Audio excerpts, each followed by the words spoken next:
जय श्री राम मित्रों।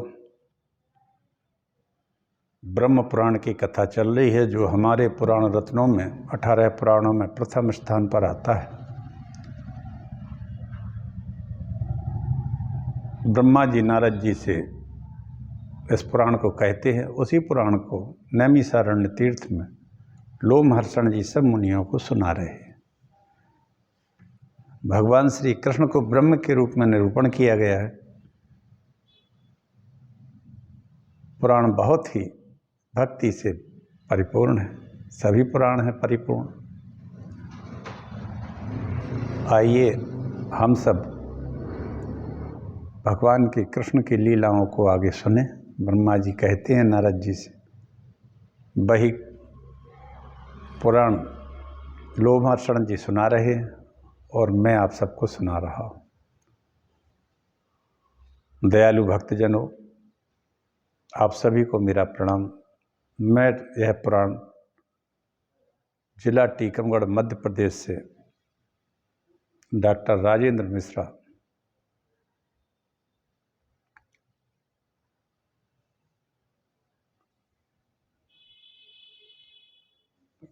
मेरा नाम है। रिटायर्ड चिकित्सा अधिकारी हूँ। मेरा फ़ोन नंबर है 9981870134। चैनल है मेरा यूट्यूब पर, हरि बोल डॉक्टर राजेंद्र मिश्रा। आप इसको ओपन करके मेरे सभी वीडियो देख सकते हैं। आइए मंगलाचरण करते हैं। इसके बाद तुरंत कथा को आगे बढ़ाते हैं। कथा बड़ी ही आनंददायक है, आनंदमयी है। कृष्ण भगवान की लीलाओं का क्या कहना। वाह, आप सभी सुने। कहीं किसी का एक पैसा नहीं लगना है, न समय, दोनों नहीं लगना है। आप अपने घर पे किसी भी समय खोल कर ये कथा सुन सकते हैं। नमोस्तु रामाय सा लक्ष्मणाय देव्यै च तस्यै जनकात्मजायै। नमोस्तु रुद्रेन्द्रयमानिलेभ्यो नमोस्तु चंद्राग्निमरुद्गणेभ्यः। अगुण सगुण गुण मंदिर सुंदर, भ्रमतम प्रबल प्रताप दिवाकर। काम क्रोध मद गज पंचानन, बसहु निरंतर जन मन कानन। श्याम गात राजीव बिलोचन, दीन बंधु प्रणतारति मोचन। अनुज जानकी सहत निरंतर, अनुज जानकी सहित निरंतर। बसहु राम नृप मम और अंतर, बसहु राम नृप मम और अंतर। बोलो सियावर रामचंद्र की जय। कल पारिजात वृक्ष को ले आने को लेकर छोटा सा युद्ध भगवान कृष्ण और इंद्र के बीच में हुआ। इंद्र ने फिर वो वृक्ष भगवान से कहा कि आप ले जाइए। आप जब आएंगे तो ये वृक्ष स्वयं ही आ जाएगा। इस तरह से कल की कथा यहाँ पूरी हुई थी। भगवान कृष्ण का विवाह रुक्मिणी जी से हुआ। रुक्मिणी जी से प्रद्युम्न ने जन्म लिया। प्रद्युम्न संबरासुर के यहाँ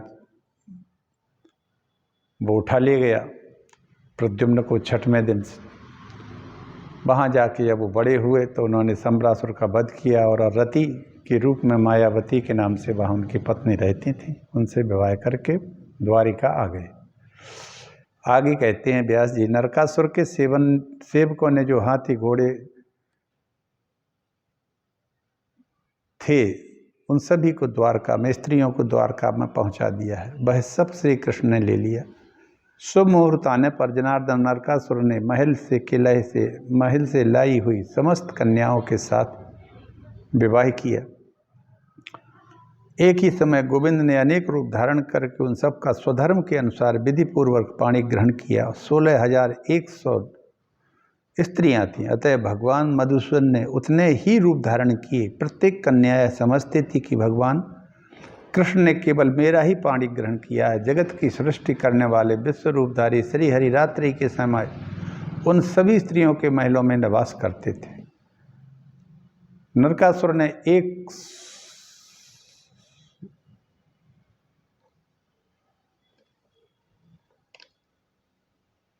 16,100 स्त्रियां थीं, लड़कियां थीं, जिनको कैद कर रखा था। वो ऋषियों की, तमाम मनुष्यों की, जहाँ जहाँ वो आतंक करता था वहाँ से पकड़ के ले जाता था। उसने कैद कर लिया था 16,100 लड़कियों को। वे लड़कियाँ अपने घर जाने से उन्होंने मना कर दिया। क्यों?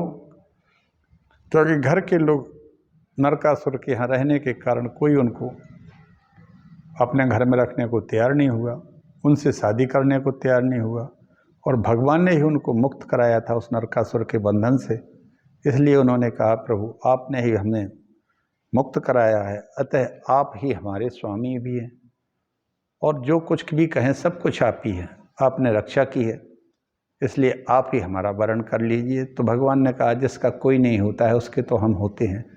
इसलिए लौकिक दृष्टि से भगवान ने ये बताने के लिए कि मैं सभी का रक्षक हूँ, और जो मेरी शरण में आता है उसको कहीं कष्ट नहीं होता है। तो वो 16,100 रानियाँ, लड़कियाँ पाणी ग्रहण किया। इस तरह भगवान श्री कृष्ण की 16,108 रानियाँ हो गई। 8 रानियाँ उनकी पटरानियों में थी, और हर प्रत्येक 16,108 रूप बनाकर भगवान कृष्ण सभी के साथ रहते थे। ये भगवान की लीला है। श्री हरि ने रुक्मिणी के गर्भ से प्रद्युम्न आदि को जन्म दिया, और सभी रानियों के यहाँ लगभग 9 पुत्र या 10 पुत्र हुए, और एक पुत्री हुई प्रत्येक रानी से।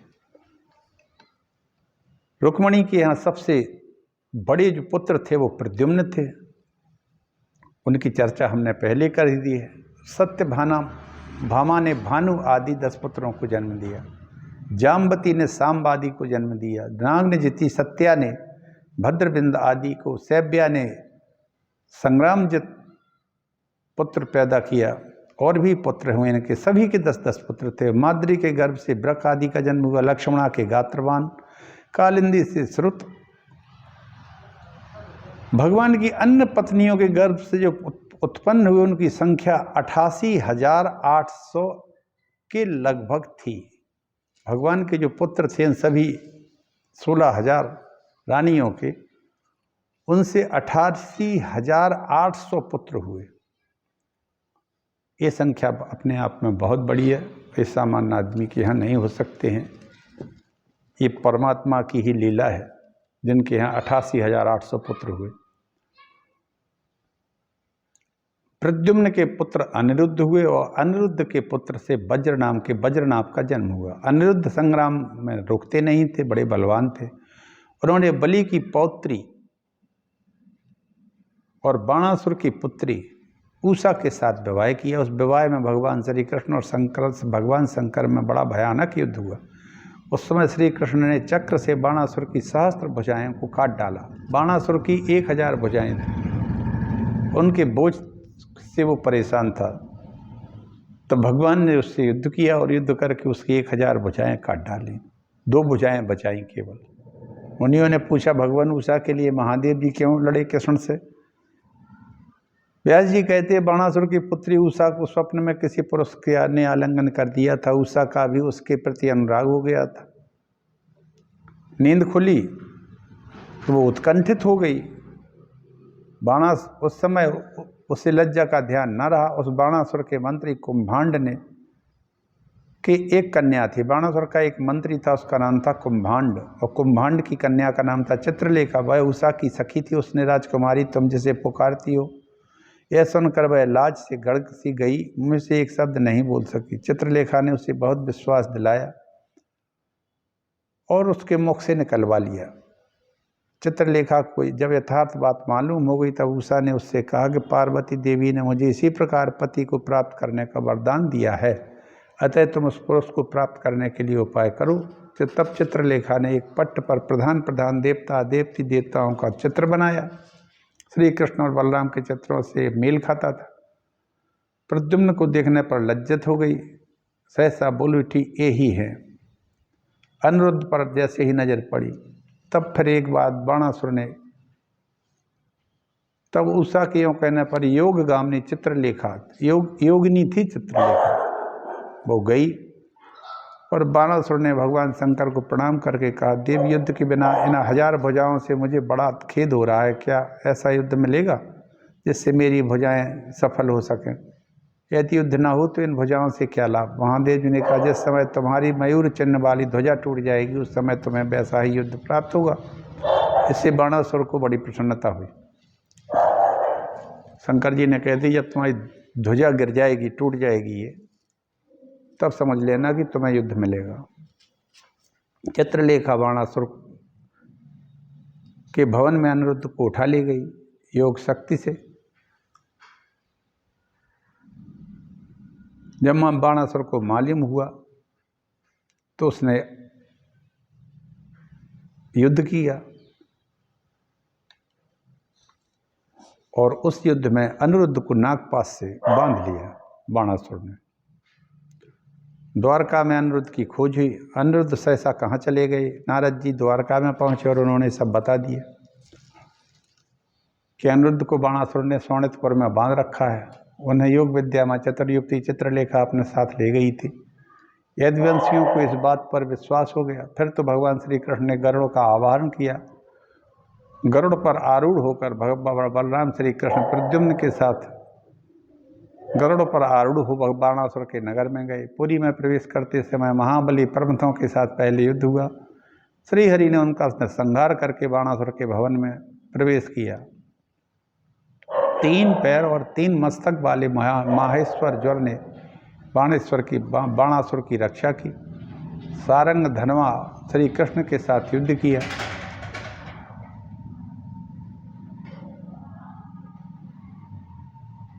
श्री कृष्ण के साथ युद्ध करते माहेश्वर ज्वर शीघ्र ही वैष्णव ज्वर ने आक्रमण किया और भगवान की शरीर से बाहर निकाल दिया। उस समय भगवान नारायण की भुजाओं के आघात से माहेश्वर ज्वर को पीड़ा हुई। तदनंतर श्री कृष्ण ने 5 अग्नियों को जीत लिया। बलि कुमार बाणासुर संपूर्ण दैत्यों की सेना के साथ भगवान से युद्ध करने लगा। भगवान शिव तथा कार्तिकेय ने भी उनका साथ दिया। श्री हरि शंकर जी में बड़ा भारी युद्ध हुआ। उनके चलाए हुए नाना प्रकार के अस्त्रों की मार से पीड़ित समस्त लोग क्षुब्ध हो उठे। उस महायुद्ध को देख देवताओं ने समझा कि निश्चय ही समस्त संसार के लिए प्रलय आ गई है। तब श्री कृष्ण ने जम्बणास्त्र के प्रयोग के द्वारा शंकर जी को स्तब्ध कर दिया। वे युद्ध छोड़कर जमाई लेने लगे। उनको नींद आ गई, नींद सी आने लगी। यह देख दैत्य और प्रमथ गण चारों दिशाओं में चले गए। भगवान शंकर जम्बा से विवश सूरत के पिछले भाग में बैठ गए। उनको नींद सी आ गई, जम्हाई आने लगी। प्रद्युम्न ने भी अपने अस्त्रों से उन्हें पीड़ित किए तथा श्री कृष्ण के हुंकार से उनकी शक्ति नष्ट हो गई, अतः वे युद्ध से चले गए। इस प्रकार महादेव जी जमाई लेने लगे। दैत्य सेना नष्ट हो गई। श्री कृष्ण प्रद्युम्न बलराम जी के साथ युद्ध करने के लिए एक विशाल रथ पर आरूढ़ होकर बाणासुर आया। नंदीश्वर सारथी बनकर उनके घोड़ों की बागडोर संभाले थे। महापराक्रमी बलभद्र और प्रद्युम्न ने अनेक बाणों से बाणासुर की सेना को बिंद डाला।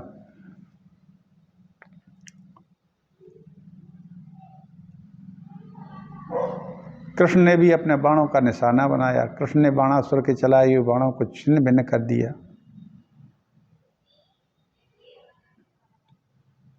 सैकड़ों सूर्यों के समान तेजस्वी सुदर्शन चक्र हाथ में भगवान ने लिया और बाणासुर को लक्ष्य करके चला दिया। वे शत्रु की भुजाओं को काट डालना चाहते थे। श्री कृष्ण के द्वारा प्रेरित चक्र ने क्रमशः उस असुर की भुजाओं को काट डाला। जब बाणासुर की भुजाओं का जंगल कट गया तब भगवान श्री कृष्ण ने उसके नाश के लिए चक्र हाथ में फिर से लिया और वे उसे छोड़ना ही चाहते थे कि शंकर को उनका मनोभाव ज्ञात हो गया। तब वे तुरंत कूदकर भगवान के सामने आ गए। उन्होंने देखा कि भुजाओं के कट जाने से बाणासुर के रक्त से शरीर की रक्त की धारा गिर रही। तब शांतिपूर्वक भगवान की स्तुति करते हुए कहा, कृष्ण जगन्नाथ, मैं आपको जानता हूँ, आप परमेश्वर हैं। आप दैत्यों का वध करने के लिए आपकी लीला होती है, आप प्रसन्न हो जाइए। मैंने बाणासुर को अभय दे रखा है, आपको मेरी ही बात से असत्य नहीं करना चाहिए। अतः मेरा आश्रय पाने के लिए दैत्य बहुत बढ़ गया है। वास्तव में आपका अपराधी नहीं है, मैंने ही इसे वरदान दिया था कि अतः मैं ही इसके लिए आपसे क्षमा चाहता हूँ। भगवान शंकर के यूँ कहने पर भगवान श्री कृष्ण का मुख प्रसन्न हो गया। वाह! बाणासुर के प्रति उनके मन में अमरस नहीं था। शिव जी ने कहा, शंकर, यदि आपने इस वर को दे रखा है तो यह बाणासुर जीवित है रहे। आपके वचनों का गौरव रखने के लिए मैंने अपने चक्र लौटा लिया। शंकर, आपने जो अभयदान दिया है वह मैंने भी दिया है। आप अपने को मुझसे पृथक ना देखें। मैं हूँ वही आप हैं, और वही देवता असुर हैं, मनुष्य सहित संपूर्ण जगत भी है, जिनका चित्त श्री अविद्या से मोहित वे ही पुरुष भेद दृष्टि रखते हैं। यूँ कहकर भगवान श्री कृष्ण अनिरुद्ध के पास चले गए। उनके जाति अनिरुद्ध को बांधने वाले नांग भी चले गए, गरुड़ के पंखों की हवा लगने से सूख गए। तदनंतर पत्नी सहित अनिरुद्ध को गरुड़ पर चढ़ाकर भगवान श्री कृष्ण बलराम द्वारकापुरी में आ गए। और मुनियों ने कहा, भगवान कृष्ण ने मानव शरीर धारण करके बहुत बड़ा पराक्रम किया, जो उन्होंने बलपूर्वक लीलापूर्वक ही इंद्र, महादेव जी तथा संपूर्ण देवताओं को जीत लिया। वह सब हमसे कहिए। व्यास जी बोले, मुनिवरु बतलाता हूँ। मनुष्य अवतार में श्री हरि ने जो लीलाएं की थी उन्हें आदर पूर्वक सुनो। पौंड्रक वंशी वसुदेव नामक एक राजा था। ये पौंड्र वंश का था। वासुदेव नाम का एक राजा था। वह भगवान वासुदेव बन बैठा था। कुछ अज्ञान मोहित मनुष्यों ने उससे यह कहा कि आप इस पृथ्वी पर वासुदेव के रूप में अवतीर्ण हुए। उनकी बातों को सुनकर वह स्वयं भी अपने को अवतार मानने लगा और वासुदेव बनने की धुन में वह अपने वास्तविक रूप को भूल गया और भगवान विष्णु के जितने चिन्ह हैं उन सबको धारण करने लगा। इतना नहीं, उसने भगवान श्री कृष्ण के पास अपना दूत भी भेजा और कहलवाया कि वो मूढ़, तूने जो चक्र आदि मेरे चिन्ह और मेरा वासुदेव नाम धारण किया है वह सब शीघ्र त्याग दी और अपने जीवन की रक्षा के लिए मेरी शरण में आ जा। पौंड्रक की यह बात सुनकर दूत बोले, तुम जाकर राजा पौंड्रक से मेरी बात कहो। राजन, मैंने तुम्हारे वचनों का तात्पर्य भली भांति समझ लिया है। अब तुम्हें जो कुछ कहना हो करो। मैं अपने चिन्ह को साथ लेकर ही तुम्हारे नगर में आऊँगा।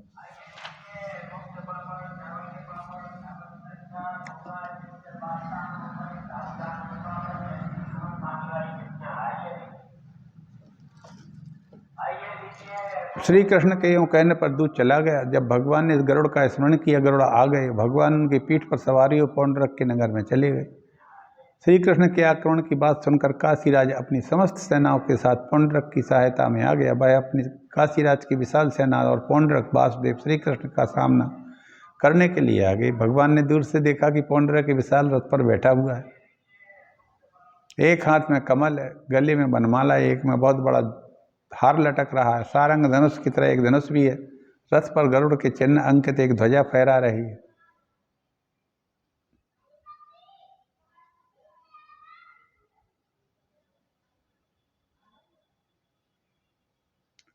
पौंड्रक, तुमने जो दूत मुख से कहला भेजा था सो अब मैं तुम्हारे उस आदेश का पालन करता हूँ। लो, यह चक्र छोड़ा या गदा छोड़ दी और इस गरुड़ को भी छोड़ दिया है, तुम्हारी भुजा पर आरूढ़ हो जाए। यूँ कर भगवान ने अपने छोड़े हुए चक्र से पौंड्रक को विदीर्ण कर डाला। गदा के आघात से उसे पृथ्वी पर गिरा दिया और गरुड़ ने उसके कृत्रिम गरुड़ को भी तोड़ ताड़ डाला। पौंड्रक के मारे जाने पर लोगों में हाहाकार मच गया। इस प्रकार पौंड्रक और काशीराज को सेवकों सहित मारकर भगवान श्री कृष्ण द्वारका में चले आए और वहाँ स्वर्गलोक में स्थित देवताओं की भांति विहार करने लगे।